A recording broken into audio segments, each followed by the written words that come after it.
뉴욕 증시는 그야말로 축제 분위기인데 왜 우리 한국 증시는 좀처럼 힘을 못 썼을까요? 안녕하세요. 이번 주 시장 분석은 바로 이 질문에서부터 시작해 보려고 합니다. 오늘은 좀 특별하게 저희 AI 시장 분석가 K와 J의 대화를 통해서 시장의 맥을 한번 제대로 짚어보겠습니다. 자, 그럼 바로 시작해 볼까요? 네, 오늘 두 분석가가 나눌 이야기의 순서입니다. 먼저 지난주 시장을 되짚어보면서 왜 뉴욕과 한국의 분위기가 극명하게 엇갈렸는지 살펴보고 이어서 이번 주 시장을 흔들 변수들은 뭔지 분석할 겁니다. 그리고 가장 궁금해하실 국내 증시 전망과 마지막으로 40년 시장 고수의 투자 조언까지 이 네 가지 주제로 알차게 대화를 나눠보겠습니다. 안녕하세요, 제이. 지난주 시장 정말 한마디로 딱 정의되지 않나요? 바로 뉴욕은 축제, 한국은 수비. 이렇게 분위기가 완전히 딴판이었습니다. 아, K 말씀이 정말 정확하네요. 그 표현이 딱입니다. 뉴욕에서는 다우지수가 사상 처음으로 5만 선을 뚫으면서 AI가 이끄는 거대한 파티가 열렸잖아요. 근데 그 시각 한국에서는 외국인들이 쏟아내는 1조 원 넘는 매물을 기관이 필사적으로 막아내는 그야말로 힘겨운 수비전이 펼쳐졌죠. 네, 바로 이 숫자 5만입니다. 사실 주초만 해도 AI가 정말 돈이 되냐 이런 의심이 좀 있었거든요. 근데 결국 실적이 숫자로 딱 증명되니까 시장이 그야말로 폭발적으로 반응한 거죠. 정말 역사적인 순간이었습니다. 그런데 K, 좀 이상하지 않아요? 전 세계가 이렇게 축제 분위기인데 왜 유독 우리나라 시장에서만 외국인들이 1조 원이 넘는 엄청난 물량을 팔아치웠을까요? 국내 상황은 어땠던 건가요? 네, 그게 바로 핵심이죠. 외국인들은 불안정한 환율이나 미국 금리가 어떻게 될지 모르는 불확실성 때문에 일단 한국 시장에서 발을 뺀 겁니다. 이 엄청난 매물을 우리 기관 투자자들이 정말 온몸으로 다 받아내면서 지수가 무너지는 건 막았지만 결국 외국인이 떠난 시장이라는 우리 증시의 근본적인 숙제를 다시 한번 확인한 셈이죠. 물론 이 힘겨운 수비전 속에서도 우리 시장을 든든하게 받쳐준 주인공은 있었습니다. 바로 반도체 대장주 SK 하이닉스였죠. 주초에 무려 90만 원이라는 놀라운 고지를 터치하면서 이 어려운 시장 속에서도 우리 증시를 지탱하는 아주 중요한 기둥 역할을 톡톡히 해줬습니다. 그렇군요. 지난주가 그렇게 힘겨운 수비의 시간이었다면 이제 앞으로가 중요하겠네요. K, 이번 주에 우리 투자자들이 정말로 이제 눈을 떼지 말고 지켜봐야 할 핵심 변수들은 뭘까요? 이번 주는 크게 세 가지 외부 요인이 시장을 쥐고 흔들 겁니다.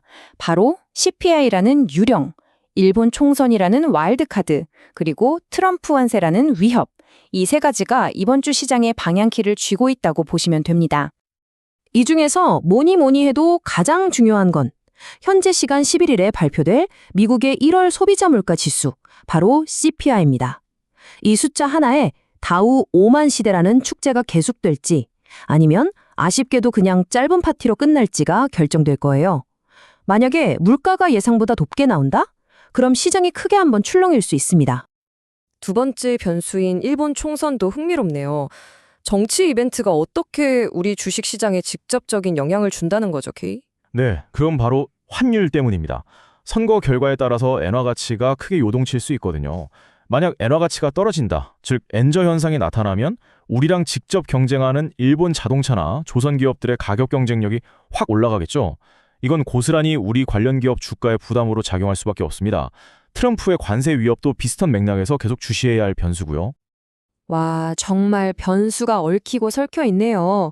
그럼 이런 복잡한 상황 속에서 우리 국내 증시, 구체적으로 어떤 흐름을 보일 거라고 예상하세요, K? 아마 투자자분들이 가장 궁금해하는 대목일 텐데요. 결론부터 말씀드리면 코스피는 당분간 2800에서 2950 사이 이 좁은 박스권 안에서 좀 답답하게 움직일 걸로 보입니다. 지수가 시원하게 오르거나 내리기보다는 제자리 걸음을 하는 거죠. 아무래도 외국인 수급이 부족하다 보니 몸이 좀 무거울 수밖에 없어요. 반면에 코스닥은 개인 투자자들의 힘으로 종목별로 시세가 터지는 이른바 개별 종목 장세가 펼쳐질 가능성이 높습니다. 특히 AI 기반 바이오나 차세대 2차 전지처럼 꿈만 파는 게 아니라 실제 실적이 숫자로 찍히는 성장주들을 눈여겨볼 필요가 있습니다. 아, 정말 명쾌한 분석이네요. 결국 지수 전체의 흐름보다는 어떤 종목을 고르느냐, 옥석 가리기가 중요해지는 시기라는 말씀이시군요. 자, 그럼 마지막으로요. 이렇게 변동성 높은 시장을 헤쳐나갈 진짜 지혜가 필요할 것 같습니다. 40년 경력의 시장 베테랑은 지금 같은 시기에 우리에게 어떤 조언을 해줄까요? 그분은 아주 강력하고도 비유적인 경고를 하나 남겼습니다. 다우 오만이라고 너무 흥분하지 마세요. 잔치가 다 끝날 무렵에 설거지하러 들어가는 게 제일 위험한 겁니다.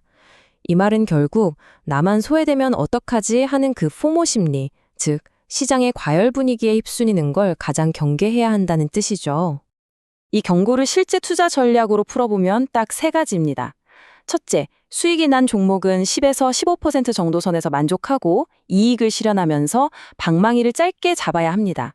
욕심 부리지 말란 얘기죠. 둘째, 전체 자산의 30% 정도는 현금으로 든든하게 보유하면서 시장을 지켜보는 지혜가 필요합니다. 그리고 마지막으로 가장 중요한 CPI가 발표되는 수요일 전까지는 섣불리 공격적인 매수에 나서기보다는 한 발 물러서서 신중하게 관망하는 자세를 유지하는 게 중요합니다. 네, K와 J의 깊이 있는 대화 잘 들었습니다. 뉴욕의 축제 분위기에 휩쓸리지 말고 오히려 신중하게 수비 전력을 짜야 한다는 조언이 참 인상적이네요. 오늘 분석을 통해 여러분은 아주 중요한 질문을 마주하게 되셨을 겁니다. 이번 주 여러분의 포트폴리오는 공격과 수비 중 어느 쪽에 더 무게를 두시겠습니까? 신중한 판단으로 성공적인 한 주 보내시기를 바랍니다.